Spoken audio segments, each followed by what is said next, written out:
260 கோடி வருஷ பழமையான ஒரு வழிபாட்டு தலம் தமிழ்நாட்டு மக்கள் கிட்ட இன்னமும் வழிபாட்டுல இருக்குன்னு சொன்னா நீங்க நம்புவீங்களா? ஆமாங்க, உண்மைதான். தமிழ்நாட்டுல 260 வருஷ கோடி பழமையான ஒரு மலை இருக்கு. இந்த மலை இமயமலை, எவரெஸ்ட் மலைகளோட மிக பழமையான மலையா கருதப்படுது. மலைக்கு மேல கோயில் இருந்து பார்த்திருப்பீங்க. ஆனா அந்த ஒட்டுமொத்த மலையவே சிவனா வழிபடுறாங்க. ஆமாங்க, திருவண்ணாமலை தான் அது. இந்த மலை ஒரு காந்த மலையா கருதப்படுது. ஏன்னா நீங்க எத்தனை டைம் திருவண்ணாமலைக்கு வந்தாலும் உங்களை திரும்ப திரும்ப இந்த மலை வர தூண்டும். அது மட்டும் இல்லாம ஒரு காலத்துல இந்த மலை எரிமலையா இருந்ததாகவும் இப்ப கல்மலையா மாறிட்டதாகவும் நம்பப்படுது. இக்பால் சகானின்ற ஒரு சயின்டிஸ்ட் கிட்டத்தட்ட உலகம் பிறக்கும் போதே, அதாவது 3 பில்லியன் வருஷ பழமையான ஒரு மலையா இந்த திருவண்ணாமலை இருந்திருக்கும்னு சொல்லியிருக்காரு.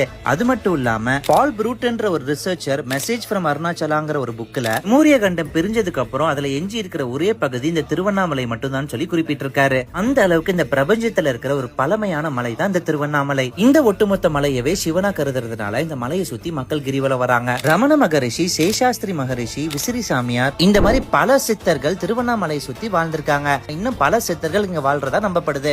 திருஞான சம்பந்தர், திருநாவுக்கரசர், சுந்தரர், கிருஷ்ணகிரிநாதர் மாதிரி பல அறிஞர்கள் தேவாரம், சிவபுராணம் மாதிரி பல நூல்கள்ல திருவண்ணாமலை பத்தி பாடியிருக்காங்க.